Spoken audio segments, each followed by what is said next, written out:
Hi, my name is Arin. I have cat fur in my lip gloss, and this is Arin Reads, where I read and talk about books. And today, I don't know, there's just something about the new year and seeing all of the anticipated release, articles and videos and everything that just makes me so excited for the upcoming year. I have Luca down here, as always. If you get confused as to what I'm doing. Just makes me so excited for the upcoming reading year and gives me a lot to look forward to. So today we are going to talk about some of the 2024 releases that I'm the most excited about.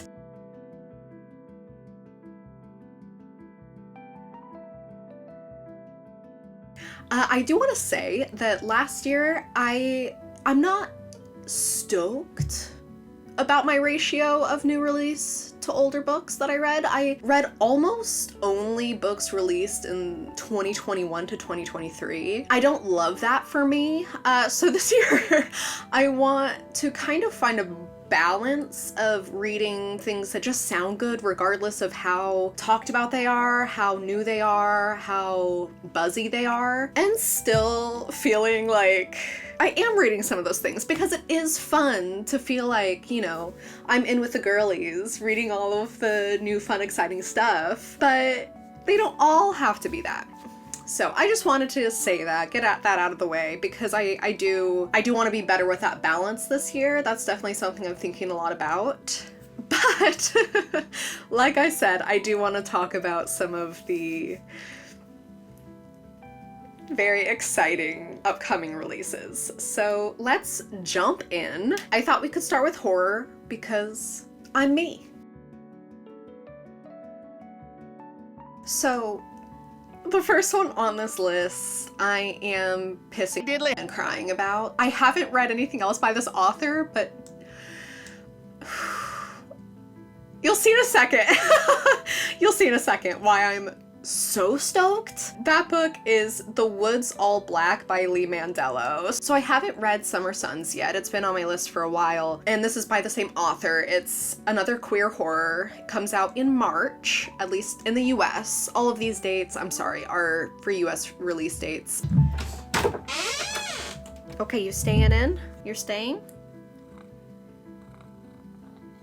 Okay, but okay, this is the little quick blurb. The Woods All Black is equal parts historical horror, trans romance, and blood-soaked revenge set in 1920s Appalachia. Okay. Okay. So, was this written for me? First of all, that is I'm so excited. So, historical horror, gothic horror that is historical, all that is my favorite. That is my favorite, especially if it's also supernatural and or queer. Oh my god. And this historical horror, queer, trans, and I think it is supernatural. I think I read that it was supernatural. Our main character is Leslie, a trans man in the 1920s. Can we give it up for Leslie, please? And he is assigned to a tiny town in Appalachia as a nurse by this organization that he works for. And the local congregation is furious because there is a local tomboy who is really acting out and needs to be brought under control. And then, along with the horrors of that and, Leslie having to deal with that, we also, it looks like, have haunted woods in Appalachia. So I'm just a little bit flabbergasted. Sometimes a book comes out and, obviously I haven't read it yet. It could not be for me at all. But you just read a synopsis and you're just like, did someone peer into my heart and then write exactly what I needed and wanted? Was this written for me? You know what I mean? That's how I feel about this book. So this is definitely one, when did I say it comes out? In spring? In March, evidently, that I hope to get to the second I can. Oh, and next up we have one that I actually own already. Ooh. We have Rabbit Hole by Kate Brody. This clearly came out in January, the month we're in currently. And this isn't horror, it's more mystery crime thriller, but I still put it in this category. So the little blurb is, conspiracy theories from Reddit seduce a disaster-prone woman into an obsession with solving her older sister's cold case disappearance. It's been 10 years since our main character's sister went missing, and all of a sudden, kind of unexpectedly, their dad ends his own life. And the family finds out that he was in really, really deep with this online community who is looking into her sister's cold case. Once she finds this out, she can't help but fall down that rabbit hole herself. First of all, can you... Beautiful, and also... Does that give you the vibes of like grimy, slimy, true crime Reddit, rabbit hole, late night, obsessive? Like, this cover gives me the vibes so much, and I saw it, and I'm not always a crime thriller person, but this really gave me the feelings. And it is apparently a critique of true crime obsession and the sort of internet culture around that. So kind of pulled in the same way I was with Bright Young Women, which I still hope to get to soon, because I have icky feelings about true crime, and I always love some critiques of the yucky parts of that. I'm like so scared to get people mad at me. I don't like it, but yeah, I'm excited to read a critique about it. Okay, I'm gonna move on. Ooh, yes. Okay, next we have Rainbow Black by Maggie Thrash. That's her name, Maggie Thrash. Okay, excuse me? That's the sickest name I've ever heard in my life. And this is another mystery thriller, also queer. By the way, I did the math, and I think 50% of these books are queer, so you're welcome. This is coming out in March, and the blurb is, Rainbow Black is part murder mystery, part gay international fugitive love story, set against the 1920 satanic panic and spanning 20 years in the life of a young woman pulled into its undertow. I am both constantly infuriated over the satanic panic and fascinated by it. So I'm really looking forward to this book. I think it's really gonna give me the feelings. At the beginning of the novel, she's, I believe, 13, and she has these hippie parents, and they run like a child care facility, and, you know, kind of like a hippie dippy, you know, kind of vibe. And her parents are arrested and accused of all of these like unthinkably horrible things. Satanic panic. I don't know much more than that, and I don't really want to. I'm just excited to see where the ride takes me. I'm excited to see how we get to international fugitive and queer coming of age from that little seed of the story. I'm excited. The next one is actually a sequel graphic novel. It's the only graphic novel on this list, and I think the only sequel. And I'm equal parts trying not to hate myself and actively hate myself about this. So this is My Favorite Thing is Monsters Volume 2 by Emil Ferris. And I read the first part a few years ago. It's been out for a long time. And the second part was supposed to come out like several years ago, and it keeps getting bumped and bumped and bumped and bumped. But it looks like it's finally actually maybe hopefully really going to be published this April. And I'm trying not to get my hopes up, but they're already up. So I don't really know what to do about that. But the first one is a graphic diary of a 10-year-old as she's trying to solve the murder of her neighbor. And it takes place in 1960 Chicago. It has all of these interwoven stories of various neighbors and friends and family, and the main character's own coming of age and her obsession with monsters, and she sees herself as a monster. I loved the first one. The first one really truly might be my #1 graphic novel, and it has these beautiful, beautiful ballpoint pen illustrations that are like actually mind-blowing. I highly recommend it, and especially now that the sequel might actually be coming out like sprint to the library or the bookstore and like place your holds now. That's all I'm saying, because I know that it has a lot of fans and it's been highly anticipated, and I'm so excited. I can't wait. I've been waiting for years, you guys. Okay, the next one is The Haunting of Velkwood by Gwendolyn Keist? Okay, so it is a queer horror mystery paranormal spooky time. It's supposed to come out in March. The blurb is a chilling novel about 3 childhood friends who miraculously survive the night everyone in their suburban neighborhood turned into ghosts. Perfect for fans of Yellow Jackets. Hi, me. And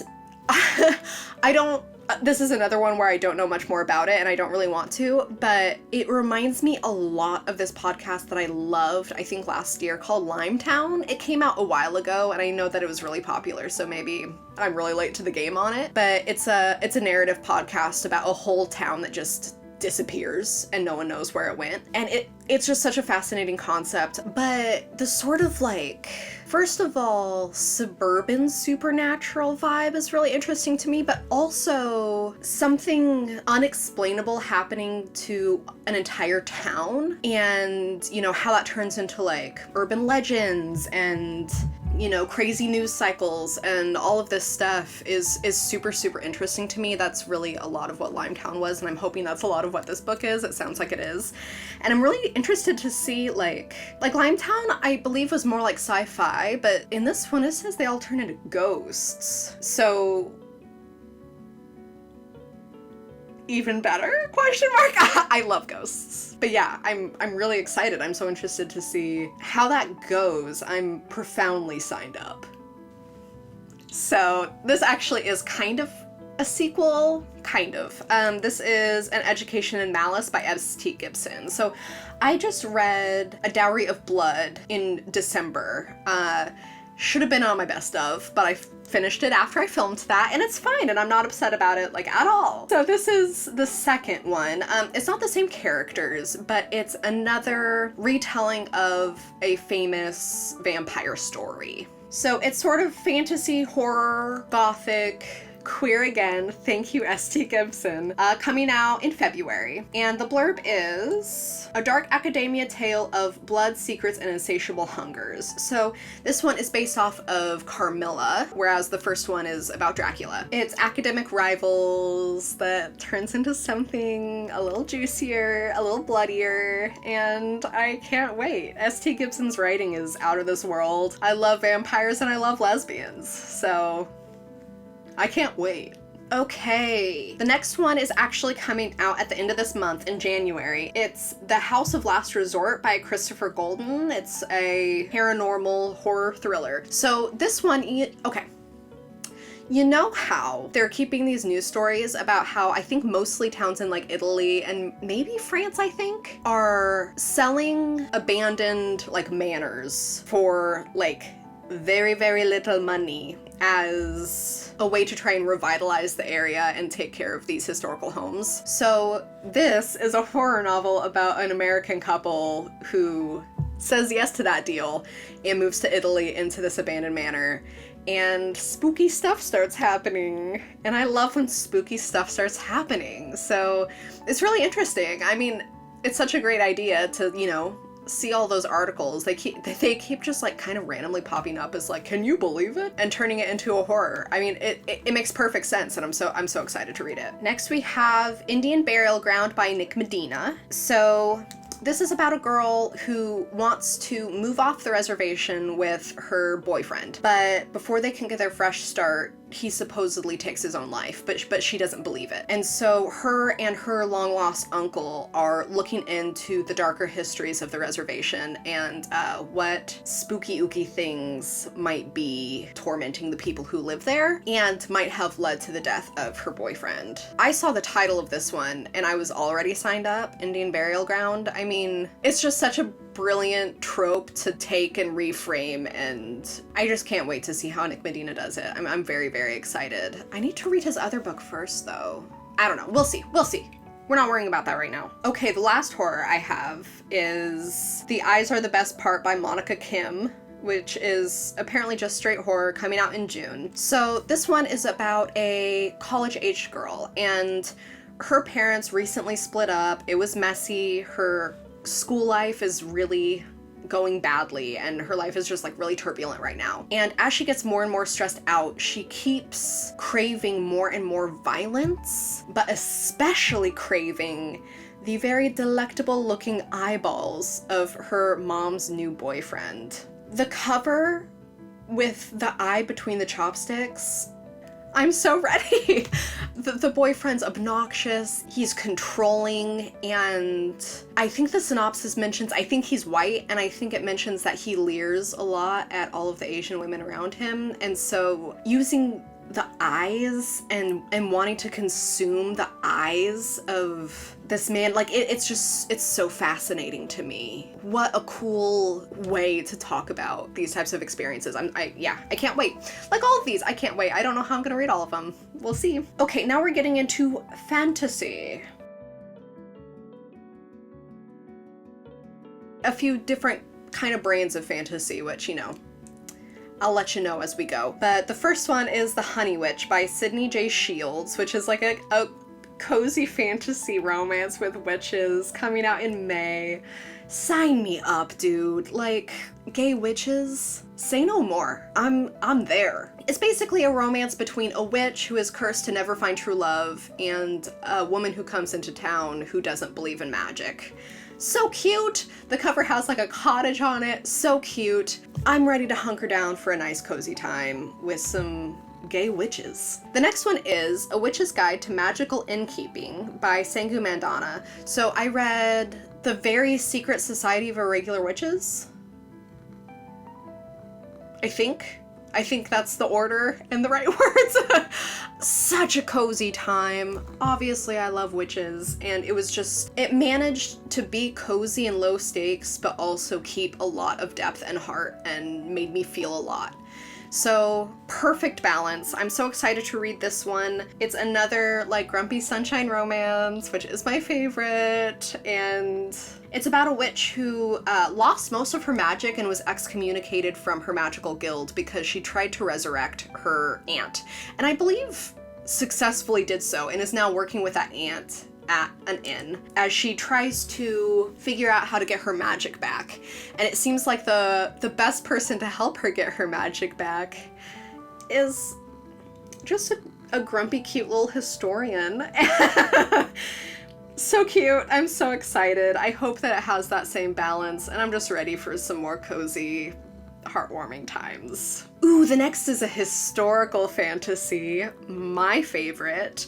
It's The Warm Hands of Ghosts by Catherine Arden. It's supposed to come out next month, February, and it's during World War I, so I will sob. And it's about a combat nurse searching for her brother, who she believes is dead in the trenches despite eerie signs that suggest otherwise. I don't super know what that means, but the little bits I'm getting sound without flaw.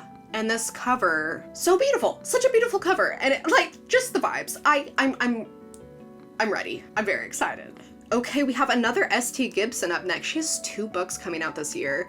This one's coming out in May, and it's called Evocation. It's a fantasy queer romance situation. Basically, the main character, David, has been a practicing psychic for over a decade, but all of a sudden, the devil comes to reap his fee for David's powers. And the only person that can keep David safe is his ex-boyfriend, who is now married. David goes to them to try and save himself, and maybe there's some polyamory along the way. And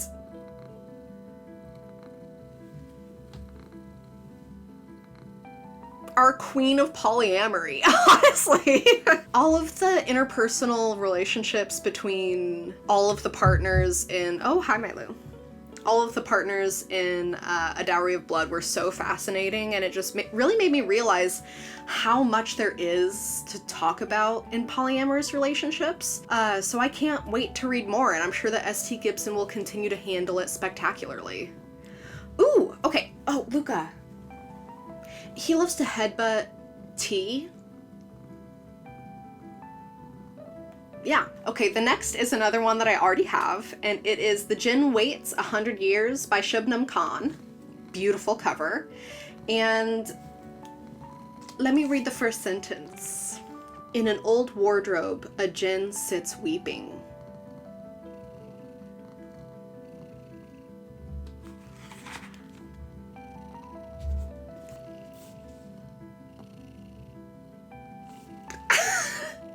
I don't know what it is about that sentence. I might need to read this next. I might need to read this next. So this is a gothic story, always my very favorites, except it seems that instead of the traditional ghosts or, you know, non-paranormal reasons for spooky things to be happening in the manor, we get a djinn. Before I knew that I could just call this subgenre gothic, I would always say that I loved a woman going out to live on her own in a haunted manor. You know, it's funny how many books and stories and movies and everything have been created that could be described with that sentence. How many there are and how many different ways that that sentence can go, and that people are still drawn to it, still drawn to writing it, reading it. I certainly am, and I love when someone can bring something like unexpected to it. I'm so excited. I'm so excited. Okay, next we have A Sweet Sting of Salt by Rose Sutherland. This is another historical fantasy coming out in April. The blurb says, once a young woman uncovers a dark secret about her neighbor and his mysterious new wife, she'll have to fight to keep herself and the woman she loves safe in the stunning queer reimagining of the classic folktale, The Selkie Wife. Luca, dude. I'm very excited. Am I saying that after literally every single book I talk about? Maybe in every video I make? I am just really excited, but I should probably think of something else to say. Anyway, that's a problem for later me. Next up, we have two what seem to be proper sapphic romanticises. Before I get into them, I just want to say that I have been wanting all year to get in on this romanticy business, and I just keep screaming into the ether, but what about the lesbians though? But what about the lesbians though? Because let me tell ya, I've gotten into an era where I can appreciate some straight romances sometimes. I found two this year that I really enjoyed. But if I have to read something akin to the sentence, he put his sword in my sheath,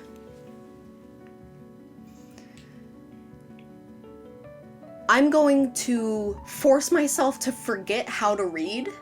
Like, I'm gonna will myself to become illiterate if I have to read anything like that. Like, I am so happy for you. I'm so happy for you. If that's your thing, like, truly, no judgment, I'm stoked for you. I'm just too gay for that. I'm just too gay for that. So I hope to really feel the hype. I want to really feel those romanticy feelings that everyone seems to be feeling, and hopefully one of these two answers to my gay little prayers makes me feel those things.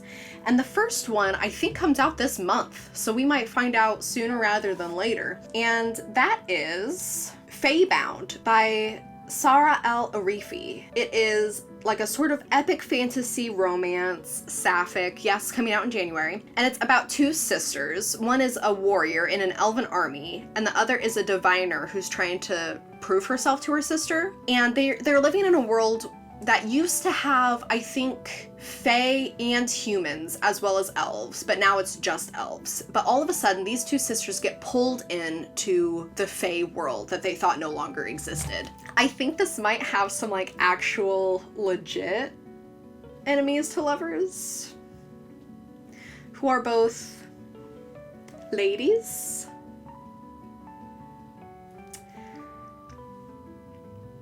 So fingers crossed, we'll see how it goes. I'm excited to find out. I'm a little bit nervous about how war badly it seems to be. That is the opposite of my thing.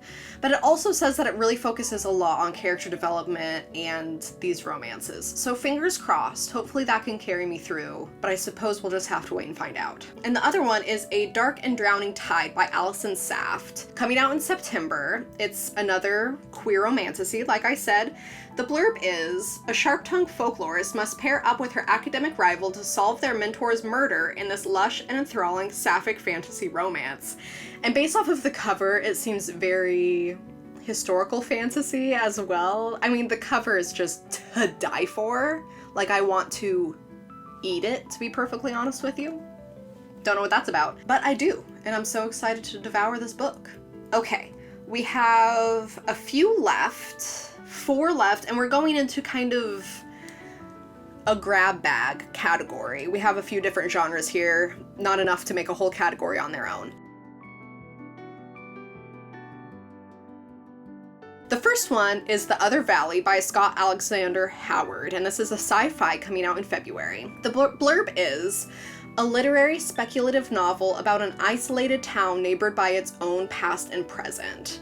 So this sounds so cool. So it's a town in a valley, and to one side is that same town 20 years ago, and on the other is that same town 20 years in the future. And there's this organization that controls like who can pass from town to town, when, if they can at all. And we follow this teenager Audley, and she notices some visitors from the future town who she wasn't supposed to see. And unfortunately, she realizes that they're her only friend's parents who are on a mourning tour coming to see their kid before he dies. So what does she do with the information that her closest and only friend is going to die sometime in the next 20 years? It sounds like such a cool premise, such an interesting problem to unravel, and it seems like the perfect level of sci-fi for me. I'm very interested in like the sort of magical realism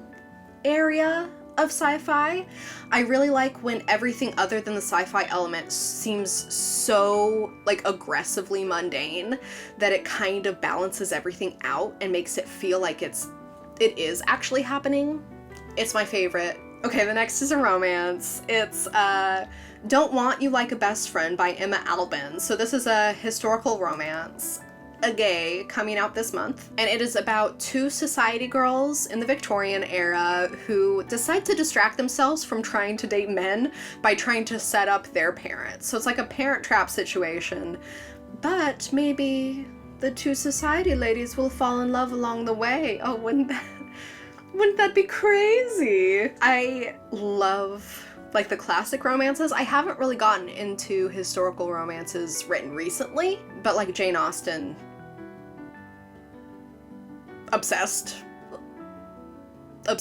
So I'm really looking forward to it. I'm excited to see it with a sapphic twist. Okay, next we have Welcome to the Hyeonam-dong Bookstore by Hwang Bo-rum, which is a slice-of-life lit fic situation coming out in February about a woman who leaves her whole life behind, like divorces her husband, splits, quits her job, to follow her dream of opening a bookstore. And it seems like just like a really mundane, cozy book about her customers, about writers who come into the store, and just her trying to figure out all of this on her own. Not usually what I go for, but I do love books about books, and it just seems like a nice break from all of my darker reading adventures. So I am looking forward to it. I think it'll be, I have a good feeling about it. Okay. The last one is kind of a weird one, coming out this month. It's a queer lit fic called Eli Harpo's Adventure to the Afterlife by Eric Schlick. The blurb is an accessible and big-hearted novel that explores belief and forgiveness as a boy grapples with his faith and sexuality on a rollicking family road trip to Bible World. So basically, when Eli was a little kid, he died momentarily, went to heaven, met Jesus, and then came back to life. And his dad has written books about it, they've gone on talking tours about it, but now that Eli's a teenager, he's starting to think it never happened. But when Bible World, like a religious theme park, reaches out and asks if they can make an amusement park attraction of this supposed miracle Eli experienced. They say yes. And so the book is a road trip to Bible World, I think to ride the ride, and coming to terms with like, hey, has my whole life been a lie? Also, am I gay? Exquisite. More positive feelings. Again, litfic is usually not my thing, but the themes of this one, how weird it sounds, I have a good feeling about it. Anyways, those have been some of the releases that I'm most excited about for 2024. I can't wait to see what this year holds for reading, booktube, life in general. But for now, I'm gonna go eat some soup. I hope that you have a great day, and I will see you next time. Bye!